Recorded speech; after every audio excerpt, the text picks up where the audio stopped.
Beep. Hey, welcome back. So, couple things, let's get this squared away right now. Algebra will look very, very different this year, just like all your classes will look different. It is Tuesday before you guys come back to school. Like if you look, I have nothing set up. I'm less worried about what your classroom looks like versus what I'm going to teach you. Because for algebra, I couldn't be more excited for this year.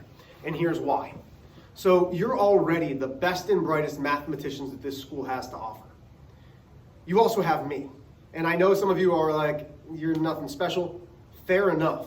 But what I am is I'm able to adapt. So I was already going to do a flipped classroom with algebra before this all happened. Meaning you were going to get all of your direct instruction at home. That's going to stay happening. All of your direct instruction will be at home. You will be doing nothing but group work in class. Everything in class will be group work. Prepare to wear your mask from start to finish of class. No questions asked. That's going to be my rule. I am really looking forward to this because when I was in Virginia working with a small group, I had 13 kids in my geometry class. Those students were very smart, but they were also able to learn off of each other because it was such a small group. Because we're cutting our classes in half, I truly believe that even without those last 2.5 months of school, I'm going to push you farther than you've seen. You're not only going to be able to finish up algebra and rock it out, but you're going to be going into geometry and algebra 2 and pass that to trig with such a solid foundation that teachers are absolutely going to know what year you had me. And that's a big deal to me. So it's going to look different at first. It's going to be tough at first. We're going to make it work. Okay? So I am making up my own module for Engage New York. So because we missed some stuff in 7th grade, and because some stuff needs to be covered in 8th grade before you start algebra, there's a gap. So we need to cover that gap. So this is our pre-module. And if you'd like to take notes, I'd suggest it. This is pre-module for algebra. Okay? I don't know the date because, again, dates are irrelevant right now as long as we know the lessons. So first off, our first lesson is equations. You have solved equations in the past. You have, if you had me last year, you have been watching those extension videos, and you should have been watching how to solve multi-step equations on both sides. In algebra, it's crucial that we know how to solve equations with variables on both sides. So we're just going to go into this, listen to the verbiage, which means listen to what I'm saying because that's important. So let's start off easy and then we'll go from there. So let's say we have 3x equals 9. Okay, basic equation, it's a one-step equation, we know this. One of the things that I've taught my students is we find the balance point. The balance point of an equation will always be on equal sign because what's on this side has to be the same on this side. It can't be off. So to isolate the x, we use properties.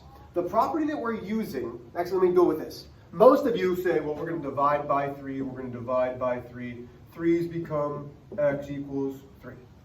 You're not wrong. That's how we solve it, but why? Okay? So when we're solving equations, we need to understand that everything that happens has a natural reaction. Okay? It's those inverse operations. So yes, we can say that we're dividing by 3, which is also saying multiplying by 1/3. 1/3 times 3 is the same as dividing by 3, but this is the multiplicative inverse. When we multiply by the inverse of this number, 3 times the 1/3, 1 times 3 is 3, this whole number is 1. So 1 times 3 is 3.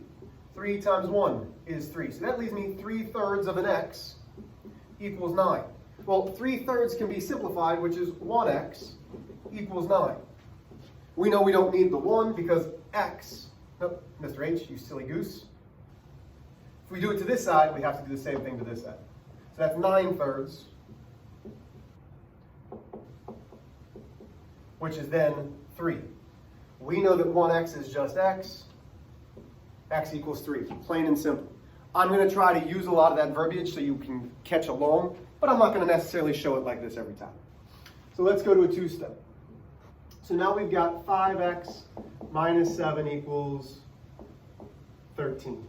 Two-step equation. Find the balance point.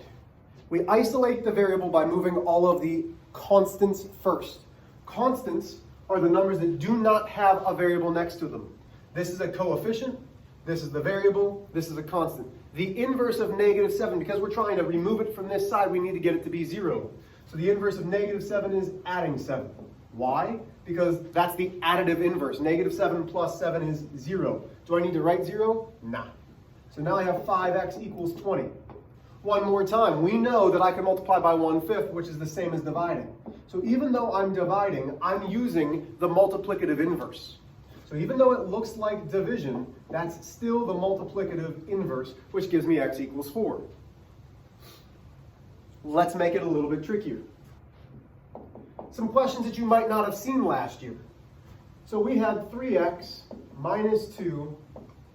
All of that is divided by 4. So this is the quantity of 3x minus 2 divided by 4 equals 2. This might give me a fraction because I just made it up. In this case, I find the balance point. We're still moving the constant first. Well, really, all of this is a quantity. This is 1/4 times all of this equals 2. So I need to get rid of that 1/4 first, because we don't want to divide it out, because that's going to give me lots of fractions. We don't want fractions right now. So instead of looking at it as 1/4, we have this division, which means we need to multiply by the reciprocal.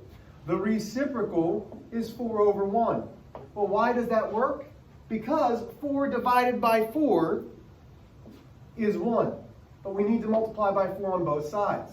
So this leaves me with my 3x minus 2 now equals 8. And it's absolutely going to give me a fraction.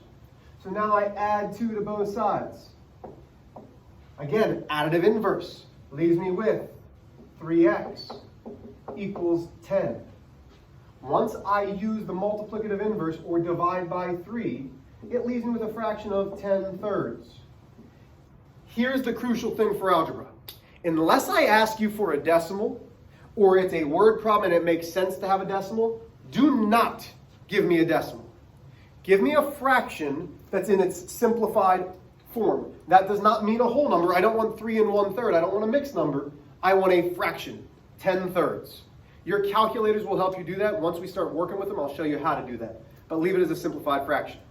Okay, so still pretty easy. Moving on a little bit farther, we're now getting some equations. So this is example 4. 3x minus 7, and I'm just making them up, so they're going to probably have fractions, equals 5x minus 9. From here, we've got a couple different ways that we can do this. The reason why I love algebra is we're always going to come to the same solution, but it doesn't necessarily mean we have to go about it the same way. I personally will always move my constants first, and I always move my smaller constants first.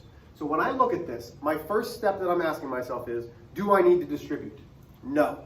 Step 2, are there like terms on the same side? No. Are there like terms on opposite sides? Yep. So now, my smaller constant, -7, -9. -9 is smaller. So I add 9. That's the additive inverse, because this is 0. I've taken it from this side, but I've balanced it out by putting it on this side. So if I add 9 to this side, I'm adding 9 to this side to keep that balance. Leaves me 5x equals, that's a positive 2. So now I have 3x plus 2. Are we done yet? No, not by any means. We need to isolate the variable, which means we need all of the variables on the same side.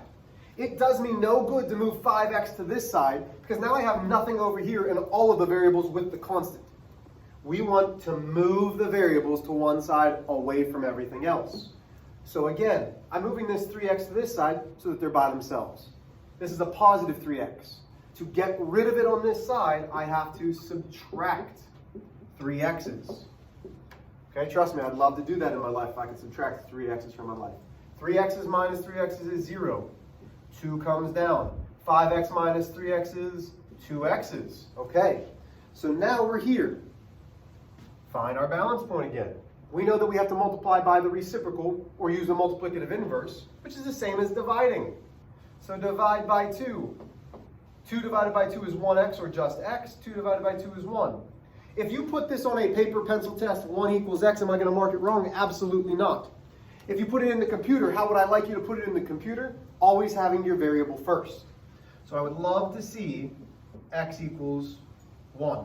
We will be using Google Forms a lot. So you're going to need to learn what the computer likes and what the computer doesn't, because I'm new to it too. So I'm going to be learning as well. And I'm just trying to keep an eye on our time. Okay, so still pretty easy.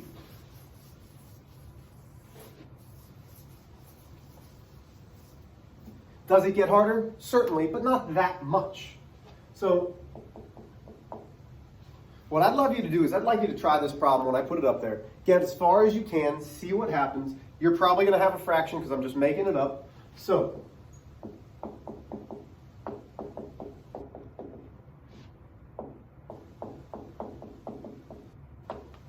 this is a hefty equation. This is probably big of an equation that you'll see this year, which is just fine.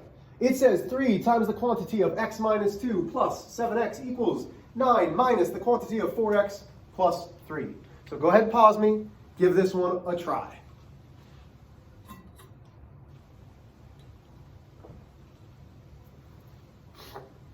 So you should have unpaused me. You're back. You're saying, okay, Mr. H.